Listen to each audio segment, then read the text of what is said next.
Assalamualaikum warahmatullahi wabarakatuh.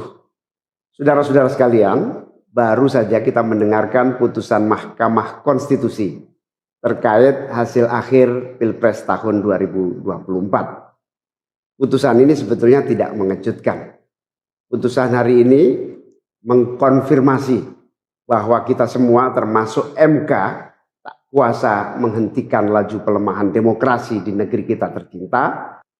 Sebagai catatan, kami sangat bangga dengan 3 hakim MK yang menyatakan dissenting opinion. Yang saya muliakan Profesor Saldi Isra, Profesor Eni Nurbaningsih, Profesor Arif Hidayat. Mereka adalah orang-orang yang mulia yang menjadi harapan bagi tegaknya konstitusi dan kembalinya marwah Mahkamah Konstitusi ke depan. Dan mereka akan menjadi catatan indah dan baik dalam sejarah kita berbangsa dan bernegara. Profesor Saldi Isra tadi mengingatkan tentang keadilan substansial, bukan sekedar keadilan prosedural. Ini adalah catatan amat penting yang sayangnya terabaikan dalam proses demokrasi kita akhir-akhir ini. Artinya kita memiliki tugas yang masih panjang. Sebab demokrasi kita sesungguhnya masih ringkih dan harus terus-menerus dijaga dan dirawat. Namun kami masih menerima dan kita semua menghormati keputusan Mahkamah Konstitusi ini sebagai keputusan yang final dan mengikat. Saudara-saudara sekalian, perlu usaha kita semua untuk terus-menerus memperkuat demokrasi. Perlu sensitivitas kita semua untuk terus-menerus menjaga agar amanat reformasi tidak tergerus walaupun proses penggerusannya berjalan pelan-pelan, sedikit-sedikit yang seringkali membuat kita terlena. Kita semua sadar, kita masih harus kerja keras, harus kerja terus-menerus untuk menyadarkan publik luas bahwa institusi demokrasi yang kuat, yang berfungsi baik, itu sama pentingnya dengan institusi ekonomi yang kuat, yang berfungsi dengan baik. Keduanya, proses demokrasi, proses ekonomi harus berjalan dengan baik, dengan efisien, efektif, dan menggunakan prinsip-prinsip yang benar. Oleh karena itu kita semua harus terus bekerja, harus terus merangkul dan memperkuat masyarakat. Agar dalam proses demokrasi masyarakat kita bisa kebal terhadap imbalan-imbalan iming-iming jangka pendek dan tahan terhadap ancaman-ancaman dan tidak ada lagi pihak-pihak yang melakukan itu pada masyarakat kita. Saudara-saudara, atas alasan ini semua kami akan terus berkomitmen terhadap gerakan perubahan dengan cita-cita jangka panjang, memperkuat pilar-pilar demokrasi serta menghadirkan keadilan dan kemakmuran bagi semua dalam kesempatan apapun yang bisa kita raih di masa yang akan datang. Cita-cita kita untuk membangun negara yang menjamin keleluasaan berbicara dan kebebasan mengkritik. Negara di mana warganya bebas memilih tanpa iming-iming imbalan sesaat dan tekanan maupun ancaman. Ini tidak akan berhenti. Kita harus terus berjuang bersama-sama. Namun saudara-saudara, kepada seluruh para pendukung yang telah menitipkan aspirasi perubahan kepada kami sebagai capres dan cawapres, kami harus sampaikan. Disinilah ujung perjuangan konstitusional kita dalam Pilpres kali ini.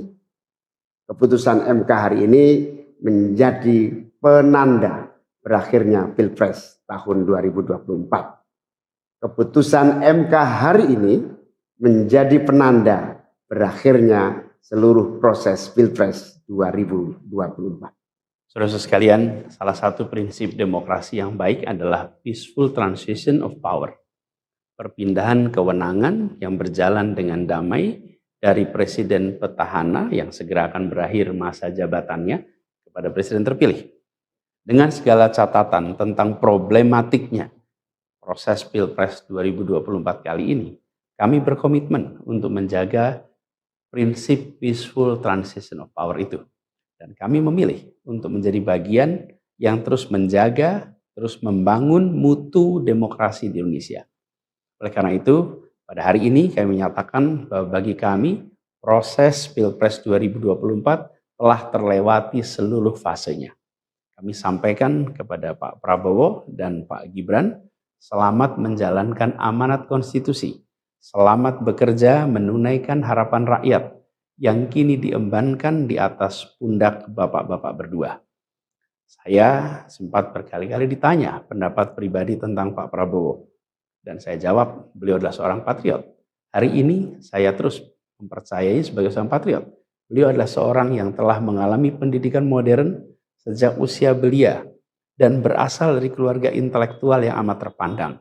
Maka Pak Prabowo tentu paham bahwa dalam demokrasi yang baik, menerima keberadaan oposisi sebagai partner dalam bernegara, menjaga keseimbangan dan independensi 3 cabang kekuasaan, yaitu eksekutif, legislatif, yudikatif. Lalu menjamin kebebasan media sebagai pilar keempat demokrasi, serta yang tidak kalah penting adalah menjaga kebebasan rakyat di dalam bersuara, di dalam mengungkapkan pendapat, di dalam berserikat berkumpul dalam sebuah proses demokrasi. Dan sebagai seorang patriot terdidik, saya percaya Pak Prabowo akan mengembalikan dan akan menjaga nilai-nilai demokrasi ini di masa-masa Indonesia ke depan. Saudara-saudara sekalian, dalam kesempatan ini izinkan kami menyampaikan rasa terima kasih sedalam-dalamnya kepada seluruh pihak yang telah membersamai perjuangan kami.